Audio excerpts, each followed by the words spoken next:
Welcome to Millenia. Be ye man, woman, child, be ye spirit, creature, or demon, be ye a native or migrator, or even an invader into the realm of Millenia. Welcome to Millenia. I am your host, the Millenian Mailman, here today on this glorious Funny Guy Friday. And just to recap, Funny Guy Friday is about the jokes, about the funnies. I say something funny like a proper comedian, and if you find it offensive, if you find it terrible, if you find it great, good, or too bad. I'm not targeting anyone. I'm not intending to be harmful or disruptive. If you find it so, click off the video and move on. If you don't, or you happen to find it funny like it was intended, keep watching and tune in for next Funny Guy Friday. So, that being said, today's Funny Guy Friday topic is something about speech, something about the power in words and of words, and how serious people take them and others choose not to. It's a really funny topic if you give it a little time. Much like all of the English language, if we're being honest here, something funny about it. Because, in general, words do have power. Every word has a meaning. Words with meanings are meant to be used in the manner that they were intended for. The English language, at least in the East, at least in the Americas and such of Western society, I guess, the whole point of it allows it to have so many contradictions. Just the English language that is used over in the Americas has so much contradictions. It's utterly horrifying, but at the same time, one of the most wondrous things that allow for further speech and discussion. So, to start this off, I'd say there's something absolutely glorious to be said about the freedom of speech that comes from like the U.S. Constitution and everything modeled after that aspect, right? And in that U.S. Constitution where you're granted the freedom of speech, the one thing you are not granted is the freedom of consequence for what you say. Because even in there, written with the freedom of speech in itself as a law, comes the cadence that everyone is indoctrinated from the very beginning. Once they're informed about that, you have the freedom to say and do whatever you want, but say something like, "Oh my God, there's a fire in the middle of a movie theater." You're not liberated from the consequences of the associated backlash from that very action. You can't say stuff like that and not expect consequences. So, yeah, there's something funny to be said about that. The connection of free speech to the freedom of consequence. Everything has consequences. There are good consequences to everything you say and do, and there's bad consequences. Positive and negative reinforcement in everything, in all aspects of life. Not just speech, but speech specifically, and the things people say and do to themselves and one another is really something that isn't well remembered. Because everyone knows, even the people who don't live in America know that America's standard of free speech, because of how loud of a voice America has had ever since they coined and tokened it for themselves. America advertises and advocates that perspective across the world. So everyone on the face of the earth understands or knows of freedom of speech, right? And I'd arguably say that most nations fully comprehend, and a majority of the nations that fight against freedom of speech are mainly molding their arguments and of denying people the freedom of speech because they never want to have that conversation about the consequences to people's speech, because there's always a consequence, generally negative. Every action has an equal and opposite reaction, right? So freedom of speech and words itself is a really funny thing. It's a funny topic. It's a rather sensitive topic, right? Be ye far right, be ye far left, be ye so indifferent you don't care about the left or right. You're just a dangling web in this very center, marking the gray area, right? It's very sensitive. It's a very sensitive thing. And that sensitivity right there makes it hilariously funny to me. That very sensitive area makes it a very hilarious and funny thing to a lot of people, right? So freedom of speech, it comes with both positive and negative after, and positive and negative consequences and reinforcement.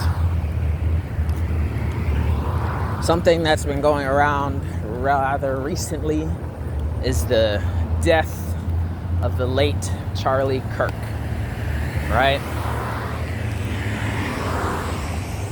And something I believe both sides can attest to was that he was someone who spoke openly, obviously, and regularly on the things he believed in or the things he thought worth talking about, regardless of whether he believed and what he was talking on or not. He spoke openly about it, right? The funny thing, as I say, is the consequences, the after effects. I do not condone violence.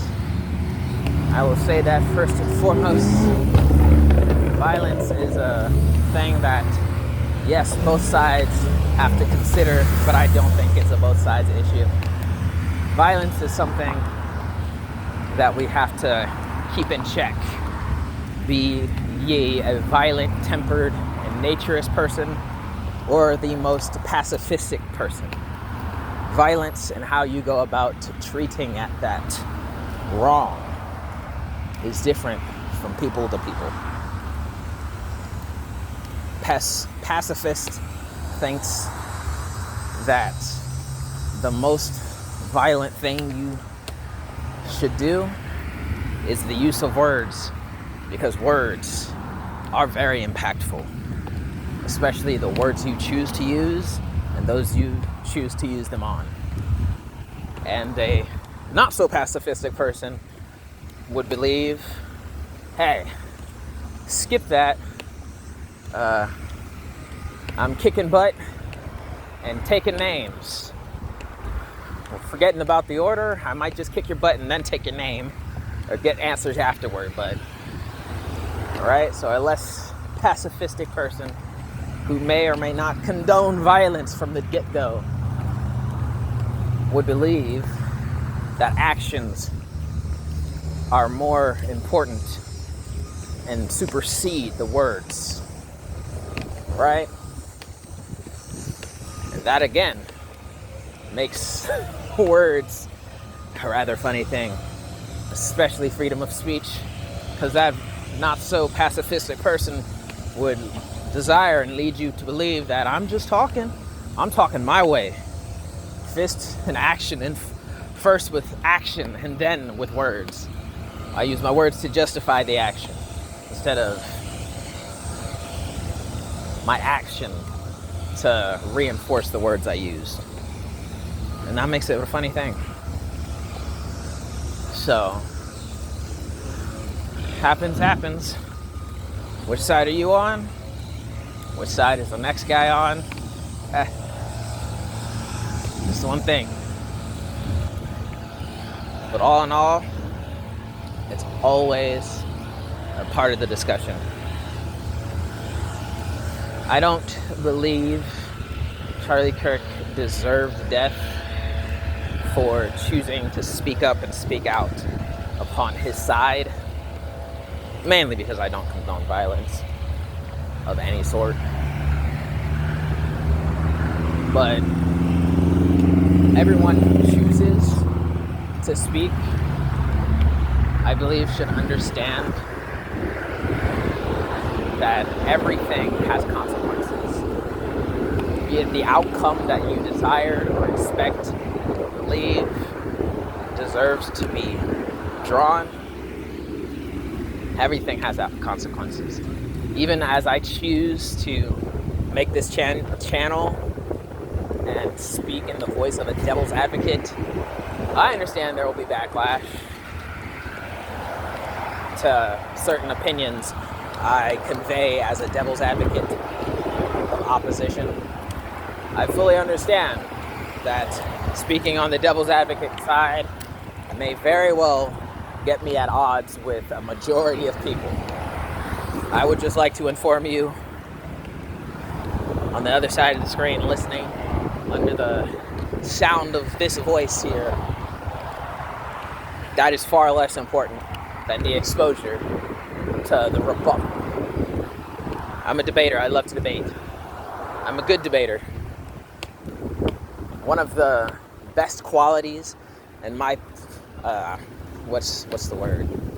Specialization as a debater is being capable and competent enough to argue the opposite side. I am best at disputing the opposite sides. So one of the things I do is speak on the devil's advocate so that I never lose experience arguing against a side I do disagree with. Arguing against a side I have to disagree with. Because so long as I don't have that knowledge, I can't competently combat a side. So I win every debate. I can't possibly do it. At least not in my area of specialty. Right? So it's just one of those things that make speech, the freedom of speech and words, such a funny thing. Because again, I don't condone the violence, and I surely do disapprove of the fact that the late Charlie Kirk has seemed to die as a consequence to the words and the lifestyle he chose to live for speaking. He spoke up on a topic he felt was worth speaking on, and he ultimately suffered as a consequence to choosing the side he chose. Absolutely criminal. Absolutely criminal. Because even personally, not speaking on the devil's advocate, I very much disagreed with a large number of things that Charlie Kirk supported and spoke on. But as a pacifist myself, I very much disagree with the physical violence being perpetuated and the rather slaughterous nature that took the life of a husband, of a father, from his wife, from his kids, from a mentor that he was to certain youths, and just a general role model-esque figure. He was a very staunch figure for pacifism. So for everyone saying that his death, saying it and agreeing to that, the fact that his death would eventually mean nothing, I, even in a devil's advocate perspective, have to very much disagree with you, because I would say Charlie Kirk was the closest thing to a modern day Martin Luther King. He was someone out there spoken, gaining support, doing pacifistic rallies here in America, just like Martin Luther King was. He was gathering people together to speak. And then the side and perspective that disagree with him care to silence him. He was a proprietor of speaking into existence the turning point, the change he wanted and desired would be best for his family and his community. And people silenced him. So I feel like saying how the same way Martin Luther King's biggest revolutions happened after his death, the biggest turning point revolutions are bound to occur for Charlie Kirk's turning point movement in America, whatever the title was. I do apologize, right? I do believe that, fortunately or unfortunately, the biggest movement is bound to occur in the wake of his lateness, his death. And for everyone who sought his death and is celebrating his death, you can celebrate now, but the celebration's not going to last as long as you might hope it will. You might agree with his death now, but in hindsight, you're eventually going to be disappointed he died. You might party hardy because you no longer have to hear his voice. But in reality, other people who agreed with him will be repeating and reiterating the things he said long after he's dead and gone. And it's, all of you who did those things and supported it will only have yourself to blame for choosing acts of violence against a person who literally spoke and projected and was a staunch proprietor of inaction and more speech to get the government to agree and to conform to the request and the voices of people who were choosing not to act violently. So,